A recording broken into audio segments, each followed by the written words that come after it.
também ele determinou, né, propôs a função do administrador para a organização, que a gente pode chamar de POCC,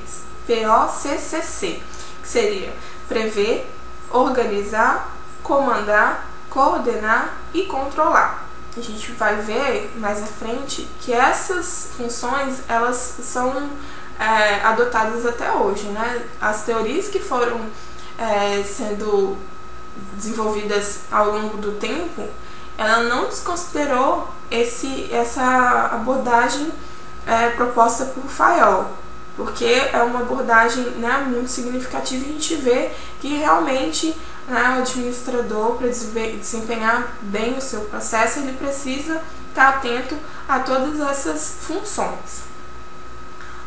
Uma outra teoria que foi desenvolvida foi a teoria humanística, né? Na verdade, quem teve destaque dentro dessa escola foi o psicólogo Elton Mayo. Elton Mayo, ele criticava, né, as teorias até então desenvolvidas. Ele achava que era uma visão muito mecanicista, uma visão muito superficial do ser humano, de achar que o ser humano era um ser econômico, motivado somente por incentivos salariais. Então, o que ele fez? Ele, numa pesquisa realizada em uma indústria, né, basicamente por operárias, ele observou que tinha outros fatores que contribuíam, né, ou que influenciavam na produtividade dessas pessoas, né? Então, o pressuposto da sua abordagem era basicamente de que as pessoas não eram incentivadas somente por fatores econômicos. O trabalhador, ele não se comportava como um indivíduo isolado, e a especialização funcional não necessariamente significava que a organização ia ser mais eficiente. Então, ele teve a preocupação de observar o que motivava o funcionário eram questões sociais, né? Então, que vem em contraponto às outras teorias já propostas. Essa teoria, ela teve uma relevância muito importante também, mas houve também várias críticas, porque não se podia desconsiderar o estudo que tinha sido proposto até então. Então, a ideia não tinha que ser contrapor, mas uma ideia de complementar os estudos até ali. Uma outra abordagem muito significativa e que para a ciência da administração foi a abordagem sistêmica, né? Dentro dessa abordagem, o destaque para essa escola seria o biólogo Ludwig von Bertalanffy. É um nome meio complicado, mas cada um fala da forma que entender e achar melhor. Bem, a ênfase dentro dessa abordagem era no ambiente das organizações, né? Esse biólogo, ele estava realizando alguns estudos com seres vivos, né, de várias espécies, e ele começou a observar que todos os seres, eles possuíam grupos, conjuntos de coisas, de partes, que eram comuns, né, para várias outras espécies. Então, ele, a partir dessa observação, ele criou a teoria dos sistemas. Consistia basicamente em dizer que os sistemas, eles existem. A gente, por exemplo, um grande exemplo de sistema é o sistema solar, né, o qual a Terra também faz parte. O sistema respiratório humano, sistema digestivo, sistema reprodutor. Então, ele criou, né, a definição de sistema. Para ele, sistema seria um grupo de elementos combinados que, formando um todo organizado, pode obter um maior resultado ou aproveitamento do que se esses elementos estivessem só, certo? Então, basicamente, o pressuposto da sua teoria era de que as ciências, elas se interagem, se completam, né? Elas podem se tornar sistemas dentro de subsistemas. Os sistemas, eles podem ser abertos ou fechados. Aberto no sentido de ser influenciado e também influenciar, né, o que está em volta daquele sistema. e fechado é um sistema, né, restrito, né?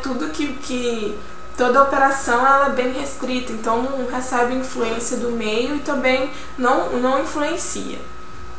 Os sistemas eles podem ser físicos ou abstratos. Físicos como, por exemplo, uma organização, a estrutura física da organização, e abstratos, né, que seriam processos, né, conceitos. Um grande pressuposto para essa teoria é que os sistemas, para eles ser considerados sistema, eles têm que ter o mesmo propósito, o mesmo objetivo, né? É um conjunto de coisas que se completam, mas elas têm que se completar a fim de atingir o mesmo objetivo.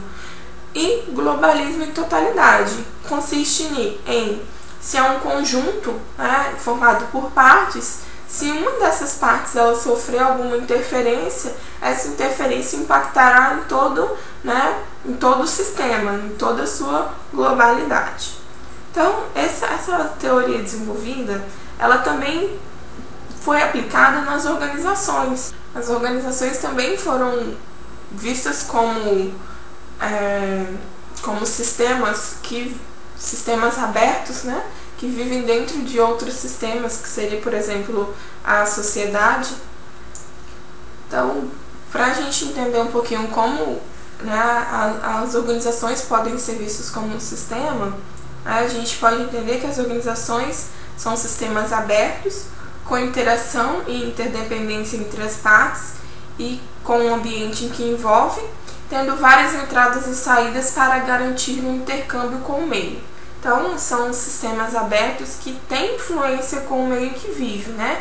Tudo que está em volta das organizações, como, por exemplo, fatores políticos, fatores econômicos, fatores ambientais, fatores sociais, tudo isso interfere, né, no andamento da organização. E esses sistemas, ele pode ser caracterizado a partir desses componentes, que seriam entradas, né, processamento, saída e retroalimentação. A gente entender basicamente como que funciona. Então, um sistema, imagine-se um liquidificador, né? Quando você quer fazer um suco, você tem uma polpa de uma fruta, essa polpa ela seria classificada como entrada, né? O processamento, quando você coloca aquela polpa para processar, né, no liquidificador, e logo após você tem o suco como resultado, então a gente entende, por exemplo, que a polpa é a entrada, processamento é o trabalho realizado pelo liquidificador, e a saída seria o produto, que seria o suco realizado. Agora imagine se você experimentou aquele suco e viu que ele de repente precisa de um pouco de açúcar, ou se precisa um pouco mais de água, então ele precisa passar por um novo processo, certo? Que seria a retroalimentação.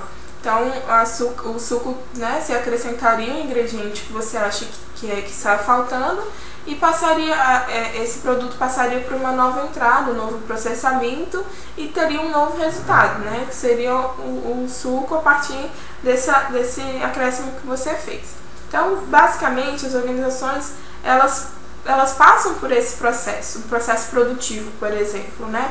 Quando eu tenho a matéria-prima, eu preciso passar ela pelo processamento, vai passar pelos maquinários, cada operário vai desenvolver alguma atividade, para que o produto, né, em si, aquilo que a organização tem como objetivo, né, esteja processado. E aí esse processo, por exemplo, foi analisado lá no processo de qualidade que aquele produto não está de acordo com o que foi proposto, então ele vai voltar para o processo produtivo, passar por um reparo, né? E aí ele volta para um processo de entrada, para um novo processamento e nova saída. Então, basicamente é essa, né, a proposta da teoria de sistemas. É uma teoria que foi muito relevante também, que a gente pode observar, né, que ela, tanto nas questões das organizações como em outros aspectos, ela pode ser aplicada. Então, qual é o papel do administrador? Hoje, ele tem um grande desafio que as organizações elas estão em constante mudanças, né? E essas teorias que já foram desenvolvidas, elas precisam acompanhar essas mudanças. Então não existe uma teoria única, uma teoria definitiva. Então cabe ao administrador, ao gestor, né, observar qual foi a proposta de cada teoria, né, quais as melhores ferramentas que se adaptam melhor à realidade daquela organização e adotar para que elas continuem úteis e aplicáveis, certo? Gente, bem, essa foi a nossa primeira aula. Eu agradeço muito a atenção de vocês. Peço que vocês, né, colaborem, entrem no sistema, participem dos fóruns de debate, né, do bate-papo, façam os exercícios, busquem informações complementares e a gente se vê na próxima aula. Obrigada!